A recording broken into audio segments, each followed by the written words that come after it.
अब्दुल को इन लोगों ने आतंकवादी बोला, पाकिस्तानी बोला, और हमारी बाकी मांगे नहीं मानी गई तो हम बांकुड़ा डिस्ट्रिक्ट के जिला दफ्तर का, जिला कार्यालय का घेराव। এডুকেশন সিস্টেম আস্তে আস্তে শুধরাবে। এবার আমরা মাঠে নেমে গেছি, এডুকেশন সিস্টেমকে আমরা শুধরিয়ে তারপর আমরা নিঃশ্বাস নেবো, তার আগে আমরা দম ছাড়বো না। পশ্চিমবাংলায় কি আব্দুল গুন্ডা যে ছেলেটা তার এলাকার স্কুলের উন্নতি চেয়েছিল? বাংলায় কি আব্দুল গুন্ডা যে আব্দুল নিজের বাবাকে হারানোর পরে, ওর মা নিজের স্বামীকে এরকম ভাবে খুন হতে দেখার পরে মা আর ছেলে মিলে বলছে, দেখছেন ওদের বাড়ির অবস্থা, দেখছেন যে রাস্তা দিয়ে আমরা হেঁটে আসলাম, যে রাস্তার অবস্থা আপনারা দেখেছেন, এই ঘরে দাঁড়িয়ে তার মা আর ছেলে বলছে যে আমাদের নিজের পরিবারের জন্য একটা নয়া পয়সা ক্ষতিপূরণ চাই না, আমরা ক্ষতিপূরণ নিতে অস্বীকার করছি। যেন সরকারের ওই ক্ষতিপূরণের টাকায় আমাদের রাজ্যের ছেলে মেয়েদের জন্য একটা সরকারি স্কুল তৈরি হয়। ক্ষতিপূরণ নয়, বাবার নামে স্কুল চাই, করিসুন্ডায় আব্দুল হাফিজের বার্তা।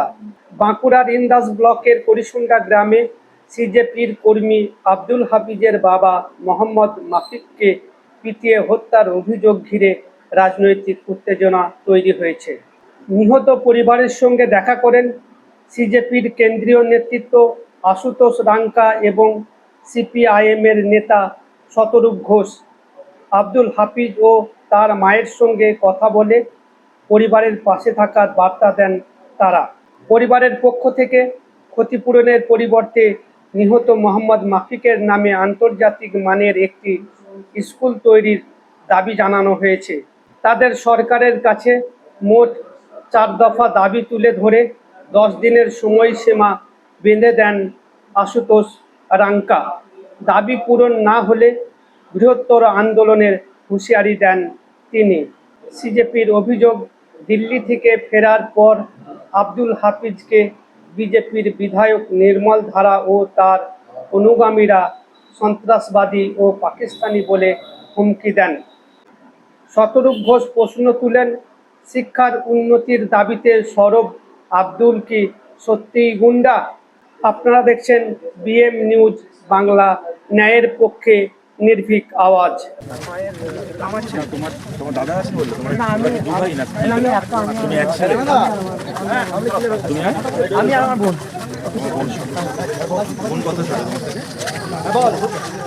ভেতর থেকে অত জন এবার কোথায় আমরা কথা বলবো? আমাদের যারা পতর্জক এসছে দিল্লি থেকে, তাদের জায়গাটুকু ধরো একটু বাইরে যাও।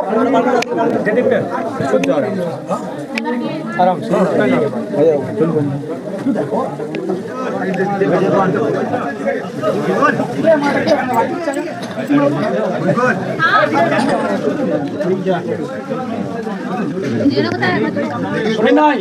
সবাই বাইরে আসুন, সবাই মিলে ধরে না ধরে দেখে স্যারকে ঢোকার ব্যবস্থা করতে হবে।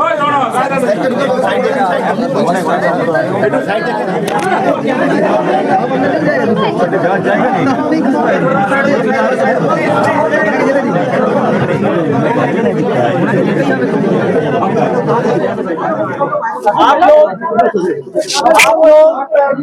इस समय जिस गांव में हैं, वहां अंदर आने का रास्ता आप लोगों ने देखा होगा। किस तरह यहाँ पे ना कोई सड़क है, ना कोई सिस्टम है, पूरी सड़क पे कीचड़ हुआ है। इस गांव कड़ीसुंडा से बांकुड़ा डिस्ट्रिक्ट में जो ये गांव पड़ता है, वहां से एक लड़का अब्दुल 18 जुलाई को जंतर मंतर के लिए निकला था, इस उम्मीद में कि आज देश में पहली बार शिक्षा की बात हो रही है। अब्दुल जंतर मंतर पर जब तक धर्मेंद्र प्रधान का इस्तीफा नहीं हुआ तब तक मौजूद रहा, लेकिन वापस आने के बाद यहां का जो भाजपा का एमएलए है निर्मल धारा, उसने और उसके गुंडों ने अब्दुल को धमकाना शुरू किया। अब्दुल को इन लोगों ने आतंकवादी बोला, पाकिस्तानी बोला।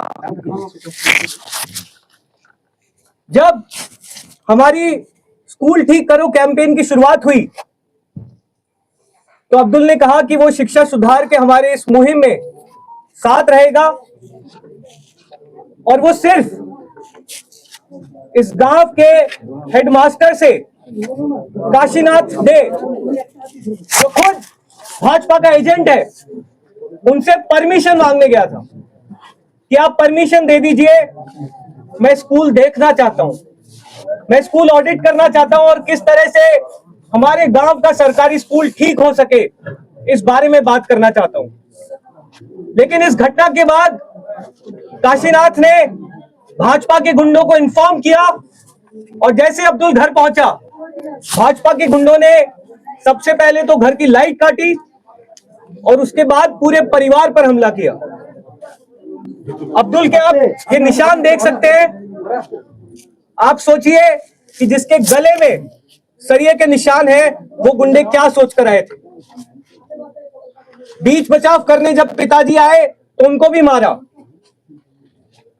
इसके बाद भी, इस घटना के बाद भी इंडस पुलिस थाने की पुलिस को कोई फर्क नहीं पड़ा। बिना प्रोटेक्शन के ये परिवार अस्पताल जाता है। अस्पताल में भी भाजपा के 200-300 गुंडे इंतजार कर रहे थे। वहां पे फिर से अब्दुल को और उसके पिताजी को इन्होंने मारा। बंदूक लेकर आए थे, चाकू मारने की भी कोशिश की, लेकिन इस समय पूरे टाइम पुलिस गायब थी। अब्दुल का परिवार जब पुलिस थाने कंप्लेंट लिखाने गया तो भाजपा के गुंडों ने उसको अंदर नहीं घुसने दिया। अब्दुल क्या चाहता था? अब्दुल चाहता था कि इस देश में शिक्षा की बात हो। बंगाल के स्कूल, पिछले कुछ सालों में बंगाल में 8,000 सरकारी स्कूल बंद हुए हैं। बांकुड़ा जिले में 200 स्कूल्स बंद हुए हैं। अब्दुल चाहता था कि स्कूल इसके जिले में भी सुधरे, इसके गांव में भी सुधरे। अब्दुल ने बताया कि जब वो यहां से जा रहा था जंतर मंतर के लिए, तो उसके पिताजी ने ये कहा कि तुम देश के लिए लड़ने जा रहे हो, तुम जाओ। अब्दुल के पिताजी सच्चे देशभक्त थे। उन्होंने अपने बच्चे को आगे किया कि वो आगे बढ़कर इस देश में शिक्षा की बात करे। उसको भाजपाई पाकिस्तानी बोलते हैं, आतंकवादी बोलते हैं। असली आतंकवादी भाजपा के वो गुंडे हैं जिन्होंने अब्दुल को और उसके परिवार के साथ इस तरह की मारपीट की, इस तरह की गुंडागर्दी की। भाजपा जिसमें इतना दम नहीं है कि 2 मिनट शिक्षा के मुद्दे पर बात कर सके, जो स्कूल सुधारने के मुद्दे पर काम कर सके, उसको सिर्फ एक चीज आती है, गुंडागर्दी करना, मारपीट करना, हिंसा करना, आतंकवादी बोलना, पाकिस्तानी बोलना। हमने बहुत डिटेल में अब्दुल से, इनकी जो मम्मी है उनसे बात की अभी,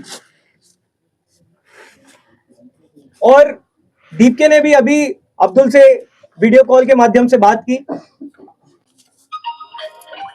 आज से अब्दुल हमारी जिम्मेदारी है, पूरे देश की जिम्मेदारी है, ना सिर्फ सीजेपी की बल्कि पूरे देश की जिम्मेदारी है।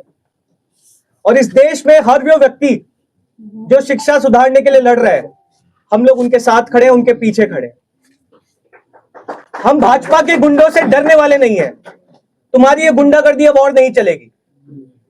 जितने भी लोग भाजपा के गुंडे, चाहे देश के किसी भी कोने में हो, वो अगर ये सोच कर बैठे हैं कि उनकी गुंडागर्दी मारपीट से हम डर जाएंगे, तो हम डरने वाले नहीं हैं। हम वोट मांगने तो नहीं आए थे। अब्दुल वोट मांगने तो नहीं गया था। अब्दुल स्कूल ठीक कराने की बात करने गया था। ये इतने बेशरम लोग हैं कि घटना के 2 दिन बाद जब उनको पता पड़ा कि हम लोग अब्दुल से मिलने आ रहे हैं, तो इन्होंने उसी स्कूल को चमका दिया। क्या ये काम सरकार पहले नहीं कर सकती थी? क्या ये स्कूल पहले नहीं सुधारा जा सकता था? लेकिन स्कूल सुधारने की बजाय भाजपा ने गुंडे भेजना ज्यादा ठीक समझा। हम इन लोगों से डरने वाले नहीं है, ये हम बता दे रहे हैं। बहुत डिटेल में अभी हमारे परिवार से बात हुई है। हम बंगाल सरकार से 4 मांग इस समय रख रहे हैं। सबसे पहली चीज, एफआईआर में अभी भी लगभग 10 के आसपास अनआइडेंटिफाइड गुंडे हैं जिनका किसी भी प्रकार की डिटेल पुलिस द्वारा ली नहीं गई है और वो पूरी तरह से गायब है। हम बंगाल सरकार से मांग करते हैं कि इन सभी गुंडों को अगले 10 दिन में गिरफ्तार करके जेल भेजा जाए और सभी धाराएं जो इन गुंडों पर लगती हैं वो धाराएं लगाई जाए। जिस तरह का बर्ताव अब्दुल और उसके परिवार के साथ अस्पताल में हुआ, पुलिस थाने में हुआ, उसमें बहुत साफ होता है कि इस पूरे मामले में कहीं ना कहीं इंडस पुलिस थाने का भाजपा के गुंडों को संरक्षण था। तो हम ये मांग करते हैं कि पुलिस थाने में जितने भी पुलिसकर्मी हैं उनका इस घटना में किस तरह का रोल था, उसकी एक इंडिपेंडेंट कोर्ट मैंडेटेड कमिटी के साथ जांच कराई जाए। हम ये भी मांग करते हैं कि जब तक किसी भी प्रकार का परिवार को सिक्योरिटी थ्रेट रहे तब तक राउंड द क्लॉक अब्दुल के परिवार को पुलिस प्रोटेक्शन मिलनी चाहिए। हम लोगों ने परिवार से कॉम्पनसेशन को लेकर भी बात की, लेकिन परिवार ने कॉम्पनसेशन लेने से मना किया है और उनकी क्या मांग है मैं चाहता हूं कि अब्दुल खुद आप लोगों को बताए कि कॉम्पनसेशन की जगह अब्दुल और उसका परिवार क्या चाहता है। मेरे जो पिताजी थे वो चल बसे, सभी को पता है। तो अभी जो कॉम्पनसेशन की बात की भैया ने बात की है, कॉम्पनसेशन लेके कितना देर चलेगा? हम लोग ये किस लिए कर रहे थे? स्कूल ठीक करने के लिए, देश का जो एजुकेशन सिस्टम है उसको सुधारने के लिए कर रहे हैं। तो मैं चाहता हूँ कॉम्पनसेशन के बदले एक गवर्नमेंट जो है एक मतलब वर्ल्ड क्लास एक आपका स्कूल बनाए, बना के दिखाए, वो मेरे पापा के नाम से। আমি যে কম্পেনসেশনের কথা বলা হয়েছে সেটা আমি অস্বীকার করছি। তার পরিবর্তে আমার বাবার নামে একটা ওয়ার্ল্ড ক্লাস স্কুল বানানো হোক আমাদের রাজ্যের মধ্যে, যেখানে একটা পুরো দেশের মধ্যে এই আন্দোলনের শুরু হবে যে এবার এডুকেশন সিস্টেম আস্তে আস্তে শুধরাবে। এবার আমরা মাঠে নেমে গেছি, এডুকেশন সিস্টেমকে আমরা শুধরিয়ে তারপর আমরা নিঃশ্বাস নেবো, তার আগে আমরা দম ছাড়বো না। हम लोग अब्दुल का और उसके परिवार का दिल बहुत बड़ा है। बंगाल सरकार में अगर थोड़ी सी भी शर्म बची है तो हमें उम्मीद है कि माफिक साहब के नाम पर, अब्दुल के पिताजी के नाम पर बंगाल सरकार एक सरकारी स्कूल बनाएगी। हम इन चारों मांगों के लिए सरकार को 10 दिन का समय दे रहे हैं। 10 दिन में अगर भाजपा के गुंडे गिरफ्तार नहीं हुए और हमारी बाकी मांगे नहीं मानी गई तो हम बांकुड़ा डिस्ट्रिक्ट के जिला दफ्तर का, जिला कार्यालय का घेराव करेंगे और तब तक पीछे नहीं हटेंगे जब तक सारी मांगे मान नहीं जाती। अब्दुल ने कॉम्पनसेशन लेने से मना किया है, लेकिन सीजेपी ने निर्णय लिया है कि हम अब्दुल और उसके परिवार के लिए फंड रेजिंग करेंगे और जितना भी फंड रेज होगा वो सारा का सारा पैसा सीधे अब्दुल के परिवार को दिया जाएगा। एक बार फिर से भाजपा के गुंडे, चाहे वो राजस्थान की बात हो चाहे बंगाल की बात हो, ये लोग अपनी गुंडागर्दी से बाज नहीं आने वाले। हम लोग शिक्षा की बात कर रहे हैं, ये लोग हिंसा और नफरत की राजनीति कर रहे हैं। लेकिन इनको हम ये बता देना चाहते हैं कि अब तुम्हारा ये गुंडागर्दी, ये हिंसा नहीं चलने वाली। अब इस देश में शिक्षा की बात होगी, इस देश में मुद्दे की बात होगी और हम किसी से डरने वाले नहीं। अब्दुल इसके बाद फिर से स्कूल ठीक करो कैंपेन को लीड करेगा और इस बार ना सिर्फ बांकुड़ा डिस्ट्रिक्ट बल्कि पूरे बंगाल में अब्दुल और उसकी टीम घूमेगी और स्कूल ठीक कराने के लिए सरकार से बात करेगी। आप लोगों के अगर कुछ सवाल है तो हम लोग ले सकते हैं। नहीं, देखिए, जिस तरह से अस्पताल में भी पुलिस की तरफ से पूरा उन गुंडों को संरक्षण था, यहाँ से भी जब मारपीट हुई उसके बाद इसका परिवार बिना किसी पुलिस प्रोटेक्शन के अस्पताल तक गए हैं, वहां पे वापस मारपीट हुई है, पुलिस थाने में परिवार को नहीं घुसने दिया गया बहुत देर तक। तो ये बहुत क्लियरली बताता है कि इंदस पुलिस थाना भाजपा के गुंडों के साथ मिला हुआ था और वो चाहता था कि अब्दुल को और उसके परिवार के साथ हिंसा हो, इसके परिवार को मार दिया जाए। अभी भी बहुत सारे ऐसे लोग हैं जो अब्दुल ने, उनकी मदर ने आइडेंटिफाई किए हैं, जिनको अभी तक पुलिस ने गिरफ्तार नहीं किया है। हम पुलिस को, बंगाल पुलिस को 10 दिन का समय दे रहे हैं, उसके बाद हम जिला कार्यालय का घेराव करेंगे। दादा, शुभेंदु अधिकारी तो कह रहे हैं कि जो भी हो इसमें संलिप्त है उन पर कार्रवाई की जाएगी। भरोसा है कि शुभेंदु अधिकारी ये देखिए 10 दिन में देख लेंगे, नहीं होगा तो फिर हम देख लेंगे, फिर बंगाल के सारे कॉकरोचेस इकट्ठा होंगे। इन लोगों को लग रहा है कि डरा धमका कर ये हमको शांत कर देंगे। हम इनके डर से डरने वाले नहीं हैं, इनकी हिंसा से डरने वाले नहीं हैं। बंगाल का एक एक व्यक्ति जिसका शिक्षा से सरोकार है, मैं आप लोगों से रिक्वेस्ट करता हूं कि अपने आसपास के सरकारी स्कूलों को विजिट कीजिए, डरिए मत। इन लोगों से हमें डरना नहीं है। हम सब लोग पूरे देश भर के कॉकरोचेस से हम ये आह्वान करते हैं कि आप लोग शिक्षा की लड़ाई लड़ रहे हो, आपको इनके गुंडों से डरने की जरूरत है। বিজেপির তরফ থেকে রাজ্য সরকারকে 10 দিনের আলটিমেটাম দেওয়া হলো, 4টি মূল দাবি সহ। এখানে বামপন্থী নেতৃত্ব আপনারা এসেছিলেন, একই সঙ্গে এসেছেন।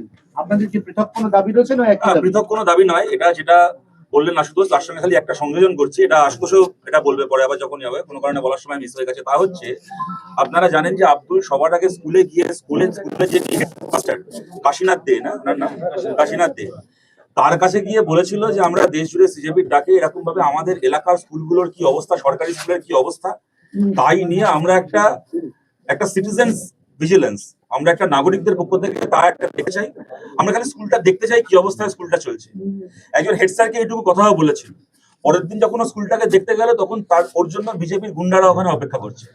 কারা এই একটা সাধারণ একটা সোশ্যাল ভিজিলেন্সের দাবি থেকে কারা এখানে বিজেপির গুন্ডাদেরকে ডেকে আনলো? এখানে কাশীনাথদের ভূমিকা কি সেটাকেও খতিয়ে দেখতে, পুলিশের ভূমিকার কথা তো আশুতোষ বললেন, এবং হাসপাতালের সিসিটিভি ফুটেজ, এই সিসিটিভি ফুটেজকেও বাজেয়াপ্ত করে যে কথাটা বলা হলো যে অনেকে যারা মেরেছিল তাদেরকে চিনে, আব্দুলের মা চিনতে পেরেছেন, আব্দুল চিনতে পেরেছে, এদের নাম বলে অভিযোগ করা হয়েছে। তারা বাদ দিয়েও যারা এই ঘটনায় জড়িত তাদের ফুটেজ সিসিটিভিতে এখনো পাওয়া যেতে পারে। হাসপাতালের ইন্দাস হাসপাতালের ওই সিসিটিভি ফুটেজকে বাজেয়াপ্ত করে তাদেরকে চিহ্নিত করতে হবে। এবং দেখুন, আপনাদের একটা কথা বলছি, শুভেন্দু অধিকারী মুখ্যমন্ত্রী হওয়ার পরে খুব গুন্ডা দমন আইন করে লাফিয়েছিল, বলতে খারাপ লাগে, কিন্তু আপনাদেরও অনেকে তখন মনে করেছিলেন যে দারুণ একটা আইন আসছে, ক্রাইম হওয়ার আগে 1 বছরের জন্য জেল হয়ে যাবে, জব্দ হবে। কিন্তু আজকে তাকিয়ে দেখুন পশ্চিমবাংলায় সত্যি সত্যি গুন্ডা কারা বসে। পশ্চিমবাংলায় কি আব্দুল গুন্ডা যে ছেলেটা তার এলাকার স্কুলের উন্নতি চেয়েছিল? বাংলায় কি আব্দুল গুন্ডা যে আব্দুল নিজের বাবাকে হারানোর পরে, ওর মা নিজের স্বামীকে এরকম ভাবে খুন হতে দেখার পরে মা আর ছেলে মিলে বলছে, দেখছেন ওদের বাড়ির অবস্থা, দেখছেন যে রাস্তা দিয়ে আমরা হেঁটে আসলাম, এই রাস্তার অবস্থা আপনারা দেখেছেন। এই ঘরে দাঁড়িয়ে তার মা আর ছেলে বলছে যে আমাদের নিজের পরিবারের জন্য একটা নয়া পয়সা ক্ষতিপূরণ চাই না, আমরা ক্ষতিপূরণ নিতে অস্বীকার করছি, যেন সরকারের ওই ক্ষতিপূরণের টাকায় আমাদের রাজ্যে ছেলে মেয়েদের জন্য একটা সরকারি স্কুল তৈরি হয়, আন্তর্জাতিক মানের সরকারি স্কুল তৈরি হয়।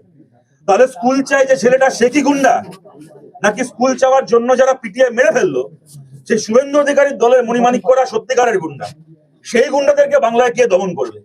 এবং দেখুন, একটা কথা আপনাদেরকে বলছি, আজকে পশ্চিমবাংলায় গত 10 বছরে 15 বছরে সরকারি শিক্ষা ব্যবস্থার অবস্থা কি হয়েছে আমরা সবাই জানি। স্কুলগুলোর এই যে অবস্থা হয়েছে, আজকে এমন তো নয় যে 3 মাস হলো যে সরকার এসছে সেই সরকারকে কেউ দায়ী করছে পশ্চিমবাংলার সরকারি স্কুল খারাপ হওয়ার জন্য। আমি খুব খোলা মনে এটা বলছি, এই সরকার তো সবে দায়িত্ব নিয়েছে, এটা তো সবে কাজ করতে শুরু করেছে। আজকে পশ্চিমবাংলার সরকারি স্কুলগুলোর এই বেহাল অবস্থা তো গত 10-15 বছরে হয়েছে। সেই কথা বলে তো বিজেপিও কত বিধানসভা ভোট লড়েছে। তাহলে সেই অবস্থাকে নিয়ে যদি আজকে আব্দুল কথা বলে, তাহলে ওকে মারার দরকার কি, ওর বাবাকে পিটিয়ে মারার দরকার কি? তার একমাত্র কারণ হচ্ছে বিজেপি চায় না আমাদের দেশে আদৌ এডুকেশন নিয়ে কথা হোক, বিজেপি চায় না আমাদের দেশে পাবলিক এডুকেশন, সরকারি শিক্ষা নিয়ে কথা হোক, বিজেপি চায় না আমাদের দেশে পাবলিক এডুকেশন সিস্টেম, সরকারি শিক্ষা ব্যবস্থা নিয়ে কথা হোক, বিজেপি চায় না আমাদের দেশে পাবলিক হেলথ সিস্টেম, সরকারি স্বাস্থ্য ব্যবস্থা, সরকারি হাসপাতাল নিয়ে কথা হোক, রাস্তাঘাট নিয়ে কথা হোক। কালকে হিন্দু মুসলমান ইমাম ভাতা হবে না পুরোহিত ভাতা হবে, পুজো কমিটি টাকা পাবে নাকি মহরম কমিটি টাকা পাবে, এই নিয়ে রাজনীতি হোক, বিজেপি সবার আগে চলে আসবে। আর একটা ছেলে এসে ইমাম ভাতা, পুরোহিত ভাতা, মহরম আর মহরমের তাজিয়া আর পুজো কমিটির চাঁদা এইসবের বাইরে গিয়ে এলাকার স্কুল নিয়ে কথা বলছে, মানে তার থেকে বড় অপরাধী কেউ নেই। তাকে চড়াও হয়ে তাকে মারতে হচ্ছে, তার বাবাকে মেরে ফেলতে হচ্ছে। ওর গলার দাগ আপনারা দেখছেন, শাবল দিয়ে গলায় মারা হয়েছে। আপনারা জানেন একটা কারোর গলায় যদি এইভাবে শাবল দিয়ে মারা হয় কি উদ্দেশ্যে মারা হয়ে থাকে? বলুন তাহলে গুন্ডাটাকে গলায় শাবলের দাগ দিয়ে ছেলেটা দাঁড়িয়ে আছে, এই গলার অপরাধটা কি? এই গলা দিয়ে শিক্ষা নিয়ে কথা বেরোচ্ছিল, এই গলার কণ্ঠস্বরে শিক্ষার দাবি ছিল। তাহলে এই ছেলেটা গুন্ডা নাকি যারা এই শাবলের দাগটা দিয়েছে, যাদের হাতে শাবলটা ছিল তারা গুন্ডা? ওই গুন্ডাদেরকে দমন করার আইন পশ্চিমবাংলায় কে আনবে?